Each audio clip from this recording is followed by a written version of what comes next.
This is the Military Creator Con 2026 Amplifying Veteran Voices Through Podcasting panel. This edited version of it only contains the clips of me speaking and answering the questions asked.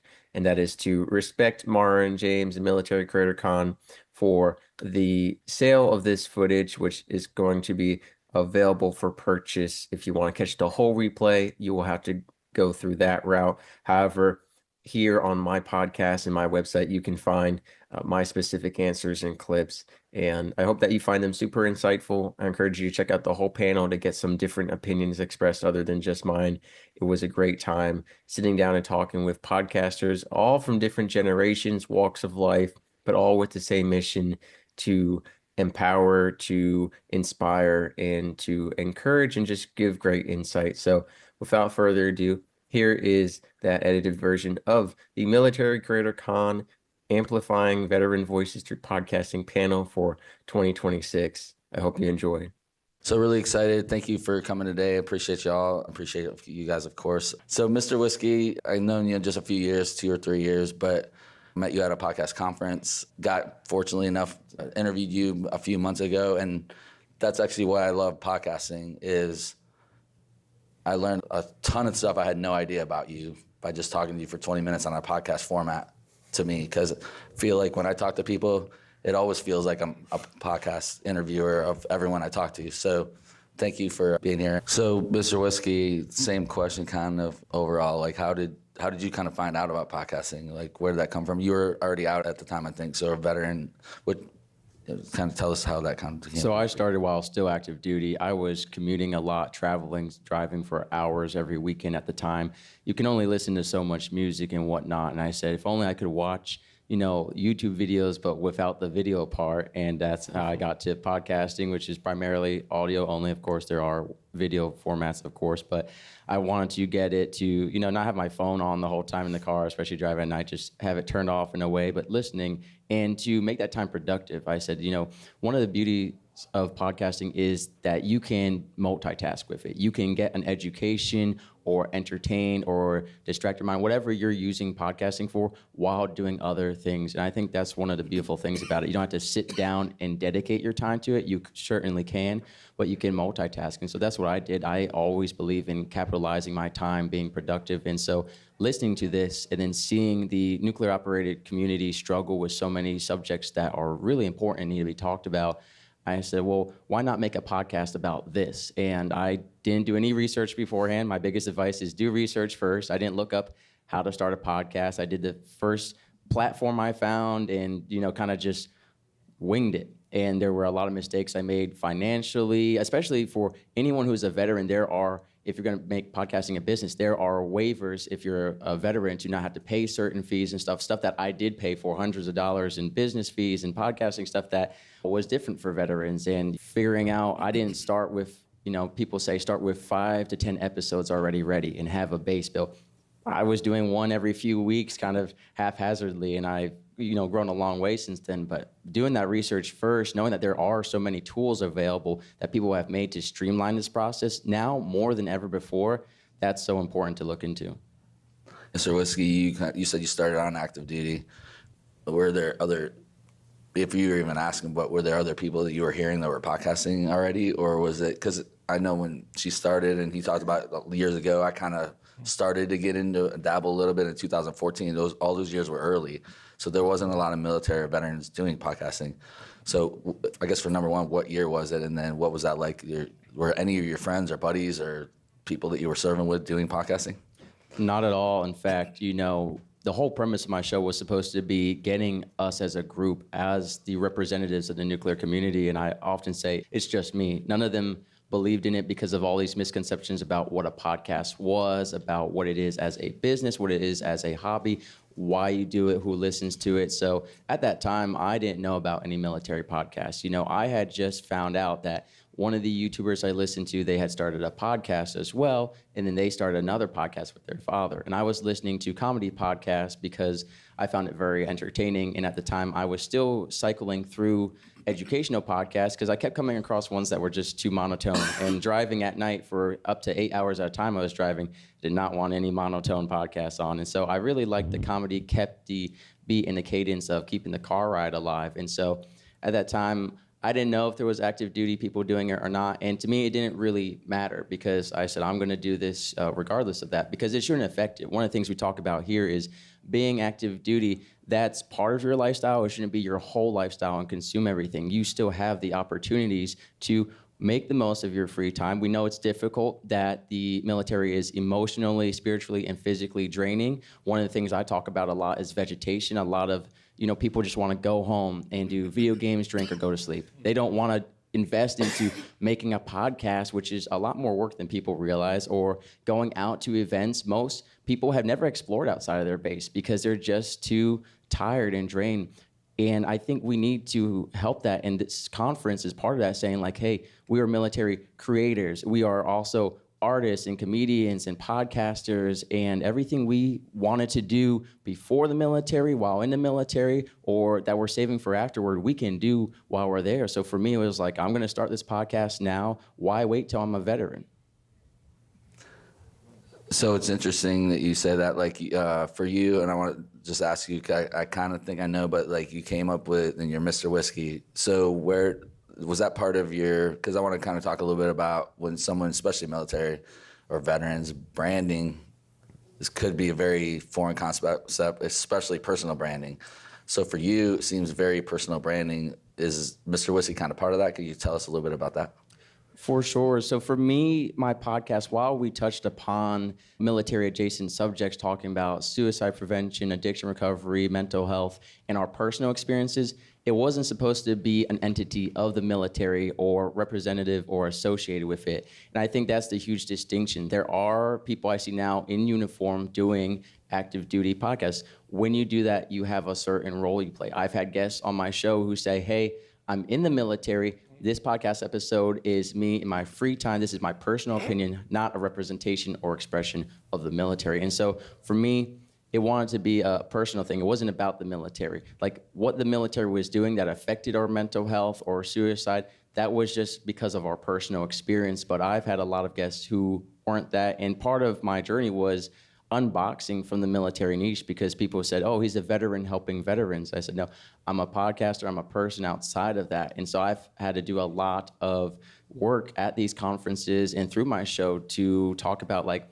it's not just about the military. That's one part of it. It's a part of our story. It's not the whole story, and a lot of people, unfortunately, make that their whole identity. We talk a lot about veterans get out, especially the longer you've been in, who the uniform was their identity. And when they take it off, they're no one, they have nothing. And that's what I wanted to avoid. So, Mr. Whiskey, you kind of talked about starting the podcast. What were your goals as you kind of figured out a little bit or navigated as you started? Because when I think of leveraging, I think of having a goal. He kind of talked about, being curious or reasons. I know when you interview people, it's always interesting. You have interesting stories and things that come up. So what were some of the goals that you had to leverage for your podcast when you started?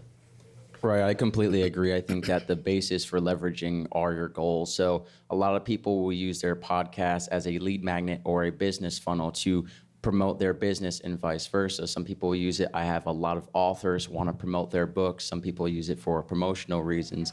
I think that the reasons you do it are how you leverage it. So for me, going into now speaking, comedy, writing, and mostly wanting to speak at high schools and colleges to reach the younger people, because my podcast reaches a lot of people in their 30s and 40s. I really want to reach those younger people to have mentorship, to focus on prevention rather than intervention. A lot of the people I work with, it's intervention. They're already addicted. They've already attempted suicide.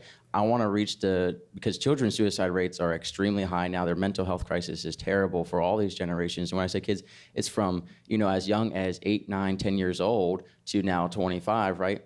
And so for me, having a podcast and most importantly, a consistency with that podcast has built authority, reputation, and trust, right? So when I go to a school and say, I'd like to speak on this subject, they're going to say, what's your experience?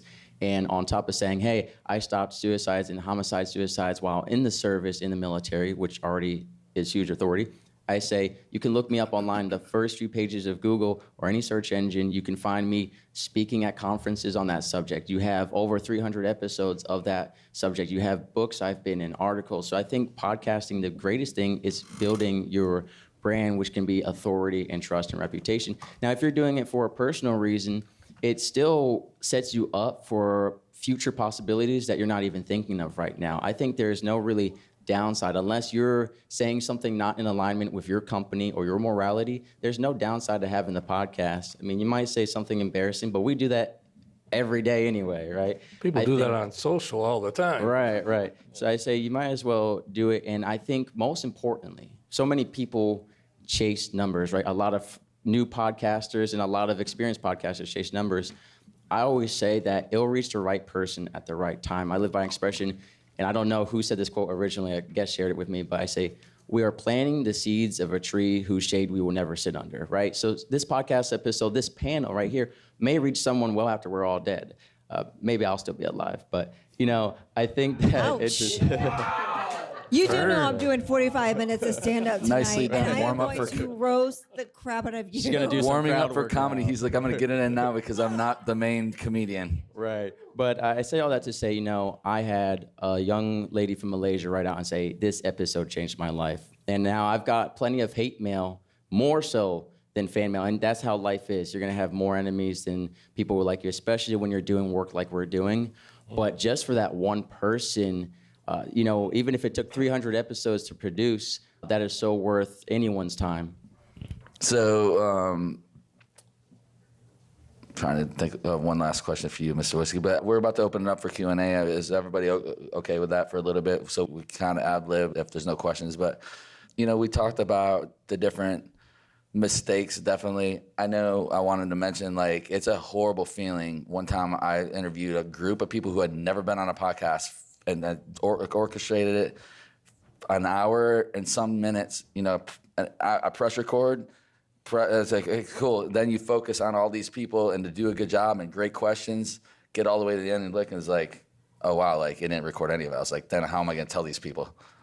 So, do you have any kind of, I don't say bad experiences, but based on that, did you have any kind of something where something didn't go right? So I'll answer all the above, and I want to go back to your point earlier about legacy. Multiple people that I met that year with you at PodFest actually passed away before the next year. People that, those pictures and those interviews are the last thing we have. And I think what's so interesting, I talk all the time about, is that, I don't have pictures of my great-grandparents or even really my grandparents.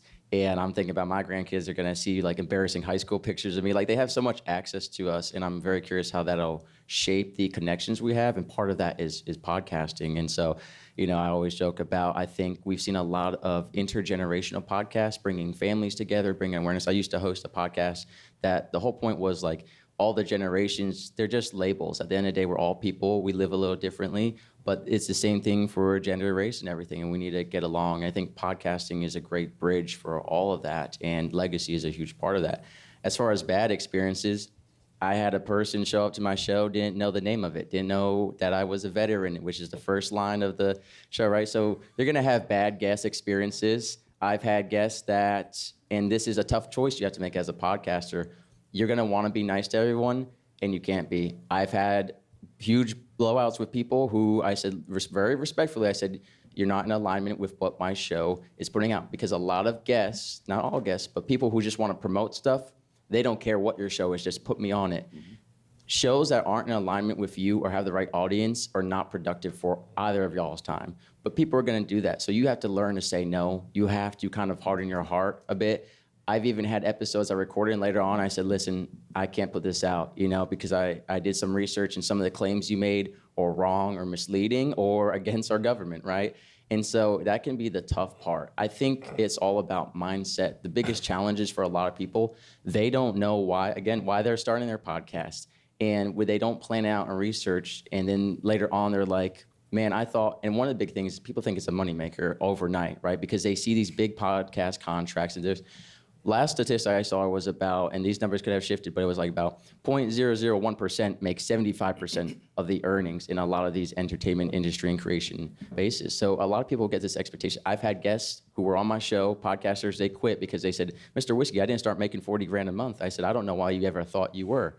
It's about preparing yourself for the harsh reality that you may have no one listen to your show. You may have one person and it's your mom, right? You have sometimes periods where there are no guests. Download days fluctuate. Engagement days fluctuate. You're going to be outperformed by brainless content on the internet. You're going to be posting social media clips. I post social media clips about how to intervene in suicide, about human trafficking awareness and stuff. I get people telling me they're pro-human trafficking, they're pro-suicide, and my content's garbage. And meanwhile, I saw a guy, he was touching anthills and rating them, 1 million likes, right? So you have to be mentally prepared to really struggle with that kind of stuff. And you will encounter so much hatred along the way. But it's moments like this with the people who actually care. Because one thing I've noticed with podcasting, you don't get hate from people who have done it well or are high ranking in that world. You get hate from people who are typically losers, who are typically online. They have the screen between them, right? People who have done well will say, hey, I saw your content. I just want to give you some criticism. You could change the lighting or the microphone. They do it respectfully because they were there once too. And the people who haven't been there aren't sympathetic, and they're just hateful to be hateful. And that's a challenge with all of social media, all of human society right now. And podcasting, putting yourself out there, you are extremely exposed to it even more. Yeah, one of the most heartbreaking things I get, when I have a phone call from somebody and says, hey, I just lost my job. I want to start a podcast to make money. Right. Like, man, there's a lot more work to it. That's like becoming a comedian. Big bucks there. Yeah, there you go. Fill Or them thinking that the stadiums. military pays Hold well. on, there's not. Well, there is now, but there is not when you start. No. I'm just kidding. No. No, it takes, you got to grind. You're the station manager, you're the program director, you're the talent, you're the engineer. You got to, you're doing all of it. You wear a lot of hats. Yes. More than you would expect. Wow, we are really warming up for tonight. This is awesome. To you is, what are some best practices, best tips that you can individually give me from your experience as successful podcasters to help me best create something more meaningful and more profitable down the road, realistically, as a video creator, getting back into video and podcasting as like a synergy? So I actually attended your talk on UGC, so I have a couple things to say to you. And to your point, there's actually a gentleman I met at Podcast Movement who's launching an audio-only version of TikTok for audio clips to create that space. And so what I would say is, with audio clips, a lot of people use different tools to make social media clips from their podcasts and their long-form content. But you can do it with audio clips only by utilizing B-roll. So filming different stuff with just the audio clip over it could be you sitting on a bench at a park, and then it just has a quote from your show on it as well as the audio for it. And that's a way to kind of farm those without having the classic, all my clips from my show, it's just me and the guests split up. And I think with UGC as well, I do a little bit of it in the fact of the affiliate links that I have. So a lot of people make the mistake of just taking an affiliate link for a product or a business from someone who's been on their podcast, and then they just throw it in the description below.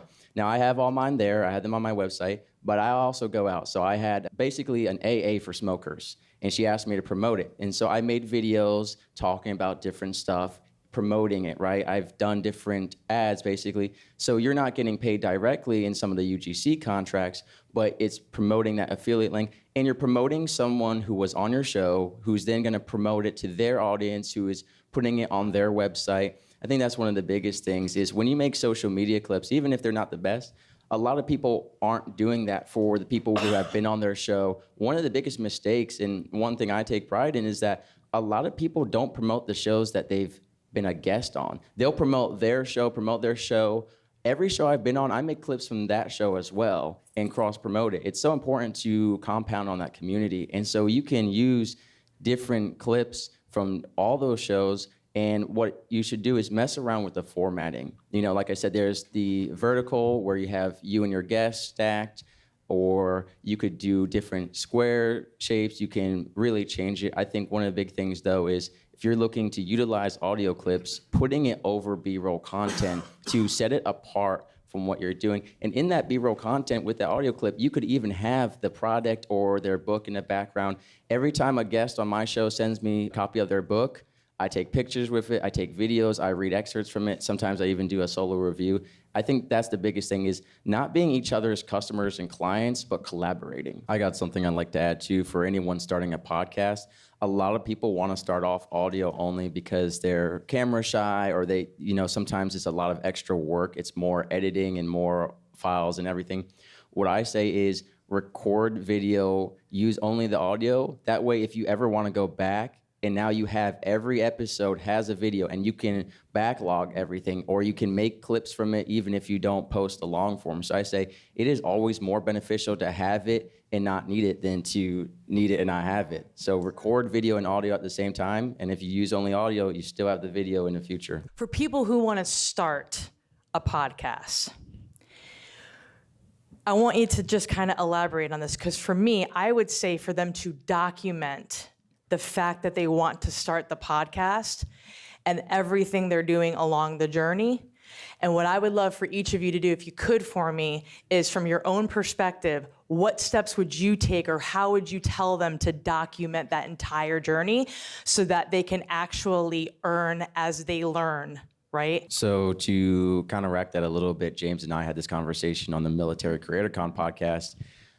Outsourcing is fine. I would never do it personally, but if you're going to do it, don't do it right off the bat. Like, you could do it to set up some stuff, but what James and I know is, like, you learn so much from editing your own episodes. Even if you only do it for the first 5 episodes, really they say on average, and again, this fluctuates for everyone, that about 20 episodes are required for you to really discover your voice and kind of like where you're going with your podcast, right? You got to figure out what's the time that is ideal for you and for your listener. What do you want to, how do you want to talk? How do you want to frame the conversation? It takes between 10 and 20 episodes to figure that out.